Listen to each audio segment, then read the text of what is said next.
சுவாமி விவேகானந்தரின் விரிவான வாழ்க்கை வரலாறு. அத்தியாயம் 15. மேற்கு இந்தியாவில். பண்டைய நாட்களில் கர்ணாவதி என்ற பெயரில் அறியப்பட்ட அகமதாபாத் குஜராத் சுல்தான்களின் தலைநகராக திகழ்ந்தது. மிக அழகிய நகரங்களில் ஒன்றாக விளங்கியது. சமண கோவில்களும் மசூதிகளும் இன்றும் அதன் கலாச்சார பெருமையை எடுத்துக்காட்டிய வண்ணம் உள்ளன. சுவாமிஜி பல நாட்கள் இவற்றை கண்டு கழித்தார். பிச்சை உணவேற்று வாழ்ந்தார். சமண மதத்தின் இருப்பிடமாக திகழ்ந்த அந்த நகரில் அவர் பல சமண அறிஞர்களை சந்திக்க முடிந்தது. அவர்களின் உதவியுடன் அவர் தமது சமண மத அறிவை வளர்த்து கொண்டார். சில நாட்கள் அங்கே தங்கிய பிறகு வாத்வான் வழியாக லெம்டியை அடைந்தார். பிச்சை ஏற்றும் பாதையோரங்களில் தங்கியும் பயணம் செய்தார். லிம்டியில் பல்வேறு இடங்களில் அலைந்த சுவாமிஜி கடைசியில் துறவிகள் தங்குவதற்கான ஓர் இடம் இருப்பதை அறிந்தார். மக்கள் நடமாட்டம் இல்லாத ஓர் ஒதுக்குப்புறத்தில் அந்த வீடு இருந்தது. சுவாமிஜி அங்கு சென்றார்.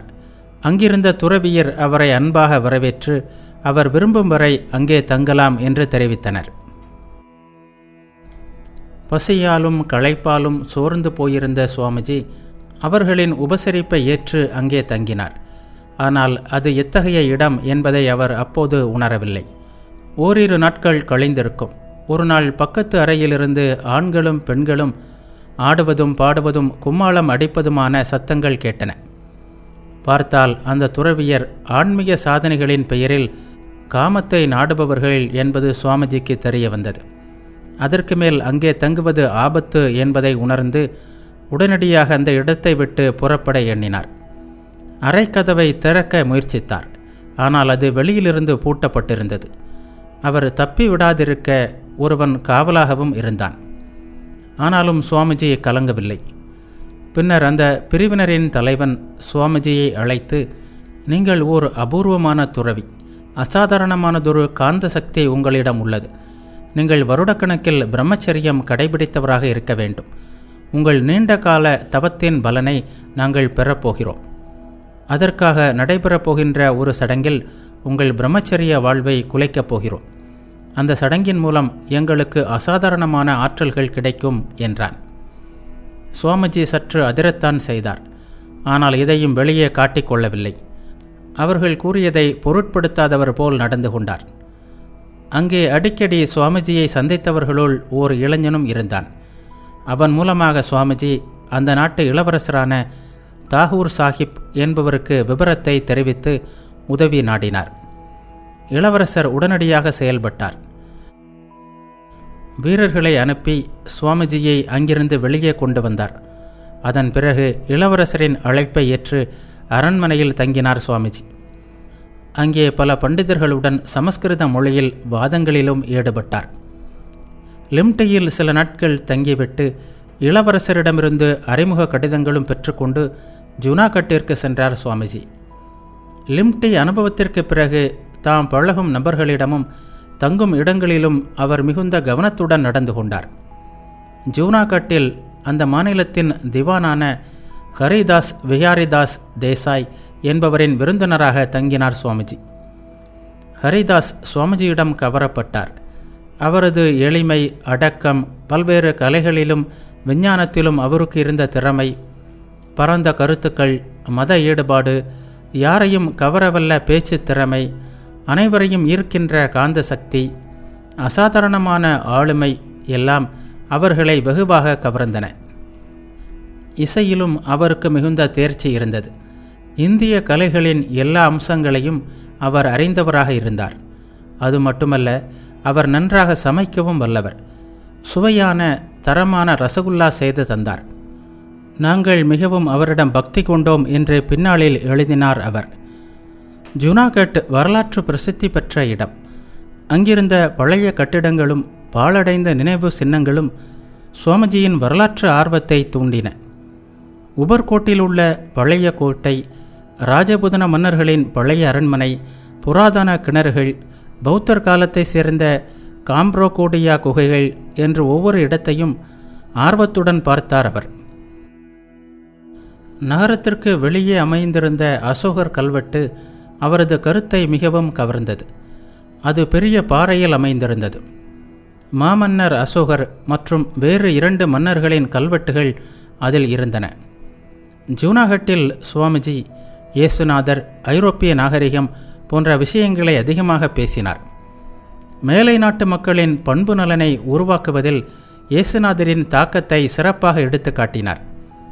ராஃபேலின் ஓவியங்கள், செயின்ட் பிரான்சிஸின் பக்தி, பிரம்மாண்டமான சர்ச்சுகள், சிலுவை போர்கள், மேலை நாட்டின் அரசியல் அமைப்புகள், மத வாழ்க்கை, துறவு அமைப்புகள் என்று அனைத்தும் எப்படி ஒரு துறவியான இயேசுநாதரின் போதனையுடன் பின்னி பிணைந்துள்ளன என்பதை விளக்கமாக கூறினார். ஆனால் எங்கே ஆரம்பித்தாலும் சனாதன தர்மமாகிய இந்து மதத்தையும் இந்தியாவையும் தொடாமல் அவரது பேச்சு பொதுவாக நிறைவுறாது. மேலை மத கருத்துக்களிலும் சமுதாய வாழ்க்கையிலும் எந்த அளவிற்கு இந்து மதத்தின் தாக்கம் உள்ளது என்பதை அவர்களிடம் எடுத்து கூறினார். ஸ்ரீராமகிருஷ்ணரின் வாழ்க்கை எப்படி காலத்தின் தேவையை பூர்த்தி செய்வதாக உள்ளது என்பதை விளக்கினார். ஜூனாகட்டிலிருந்து 2 மைல் தொலைவில் அமைந்திருந்தது கிர்னார். இது இந்து, பௌத்த, சமண மதத்தின் தீர்த்த தலமாக திகழ்ந்தது. 10 மலைகளின் தொகுதி இது. இவற்றுள் மிக உயரமான சிகரம் கோரக்நாத். இதன் உயரம் 3600 அடி. இதன் உச்சிக்கு செல்வதற்காக மலையில் 10,000த்திற்கும் அதிகமான படிகள் பாறையில் வெட்டப்பட்டிருந்தன. இந்த மலைகளில் ஒரு குகையில் தங்கி சாதனைகளில் ஈடுபட்டார் சுவாமிஜி. ஜூனாகட் திவான் அன்பர் ஒருவரை அனுப்பி சுவாமிஜியின் தேவைகளை கவனித்து கொண்டார். சில நாட்களுக்கு பிறகு மீண்டும் ஜூனாகட் திரும்பினார் சுவாமிஜி. அங்கு தங்கியபடியே அருகிலுள்ள புனித தலங்களை தரிசனம் செய்தார். அடுத்ததாக பிரபாசம் என்று புராணங்கள் அழைக்கின்ற புண்ணிய தலமாகிய சோம்நாத்திற்கு சென்றார் சுவாமிஜி. கண்ணனின் காலத்திலேயே யாதவ குலத்தினர் ஒருவரோடு ஒருவர் அடித்துக்கொண்டு மாண்டதும், யோக நிலையில் அமர்ந்திருந்த கண்ணன் வேடனின் அம்பால் தமது இக வாழ்வை முடித்து கொண்டதும் இங்குதான். இங்கே உள்ள சிவன் கோவில் 12 ஜோதிர்லிங்கங்களுள் ஒன்றாகும். 3 முறை அந்நியரால் இடிக்கப்பட்டு மீண்டும் கட்டப்பட்டது. சுவாமிஜியின் காலத்தில் இருந்த கோவில் இந்தூர் ராணியான அகல்யாபாயால் கட்டப்பட்டது. இந்த கோவிலில் வழிபட்டார் சுவாமிஜி. 3 நதிகளின் சங்கமத்தில் குளித்தார். இங்கே கட்ச் மன்னரை சந்தித்து பல விவாதங்கள் நடத்தினார். மன்னர் சுவாமிஜியின் பல துறை அறிவை கண்டு பிரமித்து போனார். சுவாமிஜி பல நூல்களை வாசித்தாலும் தலை சுற்றும் அல்லவா, அதுபோல் உங்கள் சொற்பொழிவுகளை கேட்டாலும் என் தலை கிறுக்கிருக்கிறது. இவ்வளவு அறிவையும் இத்தனை திறமைகளையும் எப்படி பயன்படுத்தப் போகிறீர்கள்? சுவாமிஜி, ஒன்று சொல்கிறேன். அரிய சில காரியங்களை சாதிக்காமல் நீங்கள் ஓய மாட்டீர்கள் என்று திகைப்புடன் கூறினார் மன்னர். சுவாமிஜி மௌனமாக சிரித்தார். மீண்டும் ஜூனாகட் திரும்பிய சுவாமிஜி அதனை மையமாக வைத்துக்கொண்டு கத்தியவார், கட்ச் போன்ற இடங்களுக்கு பல முறை சென்று வந்தார்.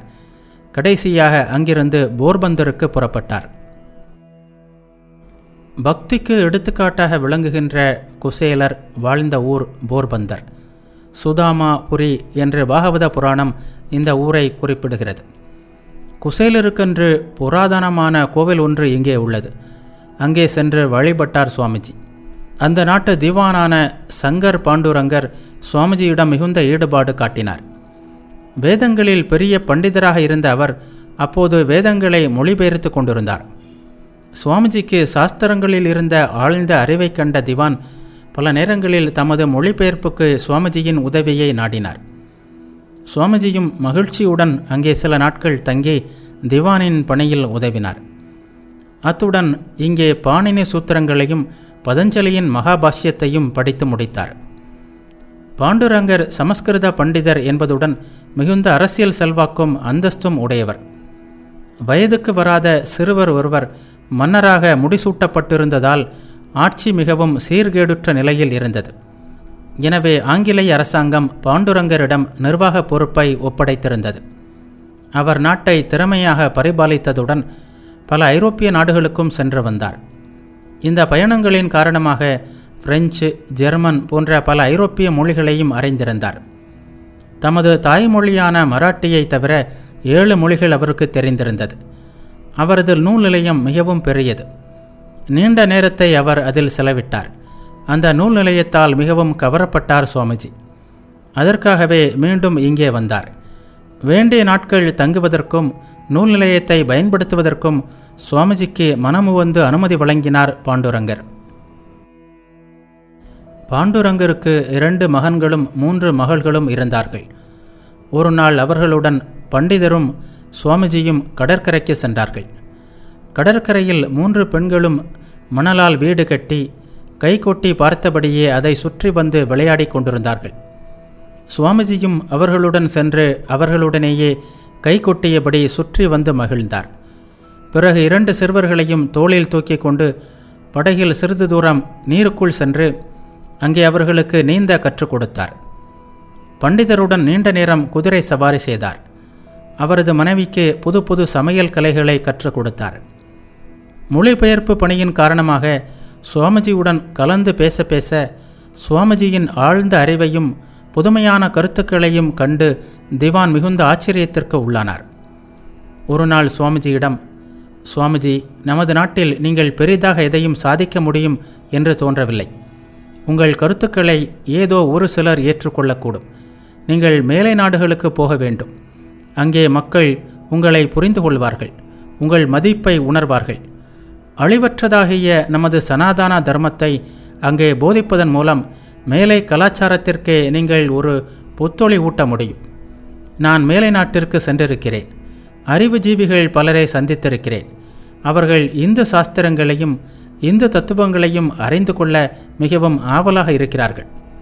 நீங்கள் மேலை நாடுகளுக்கு சென்று நமது வேத பாரம்பரியத்தை பற்றி அவர்களுக்கு எடுத்து கூறினால் அது ஒரு மாபெரும் பணியாக இருக்கும் என்றார். அதற்கு சுவாமிஜி, நானோ வீடு வாசல் இல்லாத துறவி. எனக்கு இந்த நாடு என்ன, அந்த நாடு என்ன? தேவை வருமானால் நான் போவேன்.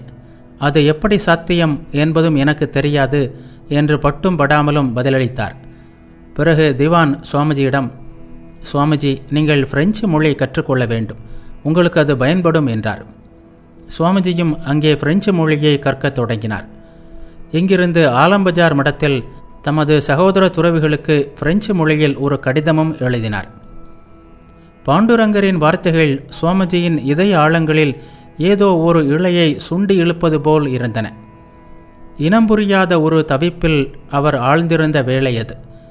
தாய்நாடான பாரத திருநாட்டிற்கு ஏதாவது செய்ய வேண்டும். ஏதாவது என்றால் ஆன்மீக மறுமலர்ச்சி என்பதுதான். அதனை எப்படி செய்வது? சென்ற இடங்களிலெல்லாம் 2 எல்லைகளை கண்டார் அவர்.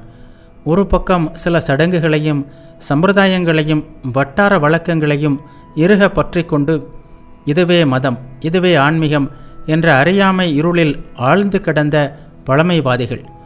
மறுபக்கம் மதத்தை சீர்படுத்தப் போகிறோம் என்று கூறிக்கொண்டு தேவையற்ற மேலை நாட்டு கலாச்சாரத்தை புகுத்தி இந்தியாவின் பாரம்பரிய பண்பாட்டையே நிலைகுலைக்க நினைத்த சீர்திருத்தவாதிகள். இந்த 2 பிரிவினராலும் ஆக்கப்பூர்வமான எதையும் சாதிக்க முடியவில்லை என்பதை சுவாமிஜி கண்டார். எனவே ஆக்கப்பூர்வமான ஆன்மீக மறுமலர்ச்சி கொண்டு வர தாம் ஒரு புதிய பாதையை கண்டாக வேண்டும். அந்த மறுமலர்ச்சி எது? மறுமலர்ச்சி என்பது உண்மையான மதத்தை மூடி கிடந்த அழுக்குகளான தேவையற்ற சடங்குகள், சம்பிரதாயங்கள் போன்றவற்றை பற்றி கொண்டு வளர்ச்சியையும் மாற்றங்களையும் ஏற்றுக்கொள்ளாமல் இருக்கும் பழமைவாதமும் அல்ல. மாற்றம் வளர்ச்சி என்ற பெயரில் உண்மையான சனாதன தர்மத்தையே வேருடன் சாய்ப்பதும் அல்ல. செய்ய வேண்டியதெல்லாம் உண்மையான மதத்தை மூடி கிடந்த அழுக்கை சுத்தம் செய்து அதனை பண்டிதர், பாமரர், ஆண், பெண், இளைஞர், முதியவர், ஏழை, பணக்காரர் என்ற எந்த பாகுபாடுமின்றி அனைவருக்கும் அளிப்பதுதான். இதுதான் உண்மையான சீர்திருத்தம், உண்மையான மறுமலர்ச்சி என்று கண்டார் சுவாமிஜி. தாம் ஒன்றை சொன்னால் அதனை சமுதாயம் ஏற்றுக்கொள்ளும் நிலையில் உள்ளதா என்பதில் சுவாமிஜிக்கு சந்தேகம் இருந்தது. தமது கருத்தை பல மன்னர்கள், திவான்கள், பண்டிதர்கள், பிரமுகர்கள் என்று பலரிடமும் தெரிவித்தார். அவர்களில் பலரும் ஏற்றுக்கொண்டார்கள். ஆனால் அன்றைய சமுதாயம் இருந்த நிலை வேறு. எதையும் மேலை நாட்டான் சொல்ல வேண்டும், அவன் சொல்வதுதான் சரி, அவன் செய்வதுதான் சரி, அதுதான் சிறந்தது என்று மக்கள் நம்பியிருந்த காலம் அது. எனவே தமது கருத்தும் அங்கிருந்து வந்தால் அதற்கு வரவேற்பும் ஆதரவும் அதிகமாக இருக்கும். அந்த கருத்துக்கள் வேகமாக பரவுவதற்கு அது துணை செய்யும் என்று அவருக்கு தோன்றியது. எனவே தாம் மேலை நாடுகளுக்கு போவது அவசியம் என்ற எண்ணம் அவரிடம் வளரலாயிற்று. ஆனால் அவர் இறைவனை முற்றிலும் சார்ந்து வாழ்கின்ற ஒரு துறவி. எனவே காலம் கனிந்து உரிய பாதையை இறைவனே காட்டும் வரை காத்திருக்க தீர்மானித்தார்.